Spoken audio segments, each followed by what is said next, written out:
You ever stumble upon something so strange, so impossible, that you start questioning everything you've ever believed? That's what happened to me. One night, buried deep in obscure archives and forgotten research papers, I found truths about our planet, and beyond, that no one ever told us.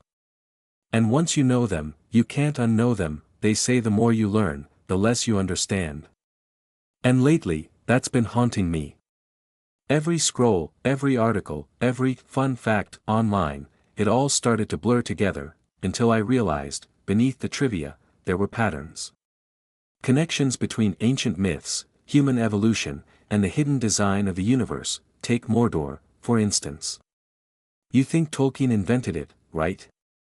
But what if I told you it exists, not on Earth, but on Pluto's frozen moon, where a blood-red scar stains the surface like a wound that never healed?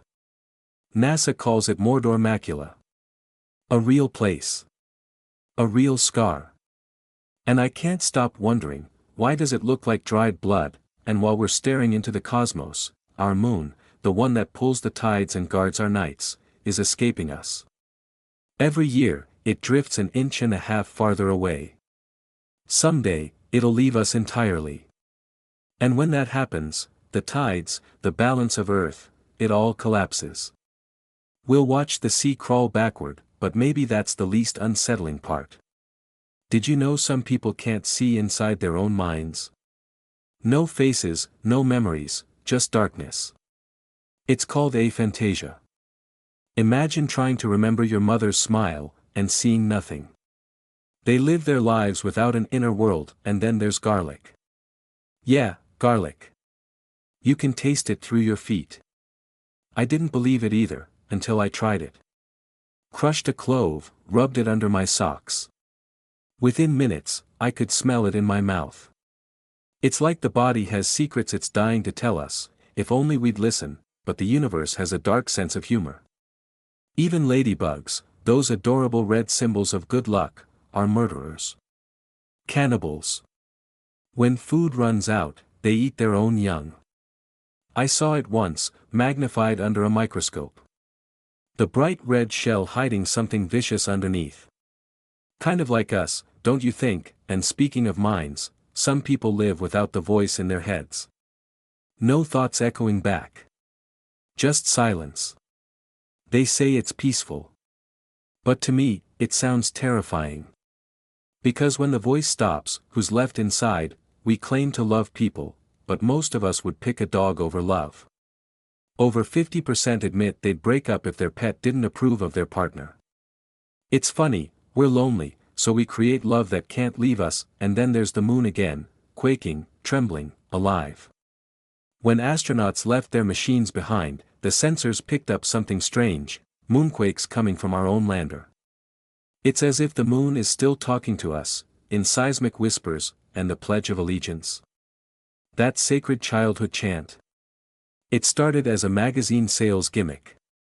Words we were taught to believe in, crafted to sell subscriptions, even the air we breathe lies to us. At 30,000 feet, your taste buds go numb. That's why airplane food tastes dead. It's not the food, it's you. A sneeze at 60 miles an hour blinds you for 50 feet. That's how fragile control is, one reflex away from disaster. And your favorite candy? It's coated in shellac. You know what that is? Bug poop. We eat it by the handful and call it confectioner's glaze. Woolly mammoths were still walking the earth while the pyramids were being built. Imagine ancient humans looking up at those hairy giants, not knowing they'd soon be gone. Makes our history feel a lot shorter, doesn't it? We laugh when we're tickled, not because it's funny, but because our brain thinks we're under attack. We literally laugh as a form of surrender. Our bodies glow, faintly, invisibly, like living lanterns.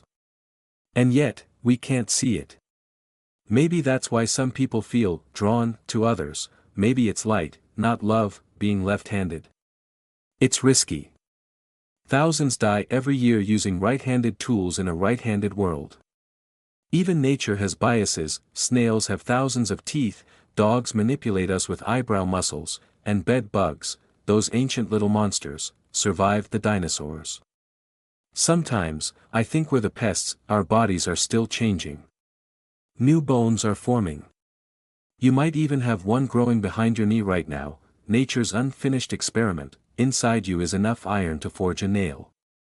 Inside 250 of us, a sword. We're walking weapons made of star dust, and somewhere in the depths of the ocean, a jellyfish never dies. It just starts over. When it's wounded, it becomes young again. Immortal. Makes you wonder, are they cursed, or blessed? There's even a car that runs on cheese and wine. Royal fuel for a royal lie. And on the other side of that digital screen you're watching this on, there are 7 people who hold physical keys, keys that can literally restart the internet. 7 humans. Controlling everything and us. We're just one of 8.7 million species, fighting to prove we matter. Maybe that's why we crave these facts, because deep down, we're trying to remember where we fit in the story of everything that I've spent years chasing these truths, but the deeper I go, the more I realize, the world isn't made of facts. It's made of mysteries. And maybe, that's what keeps it alive.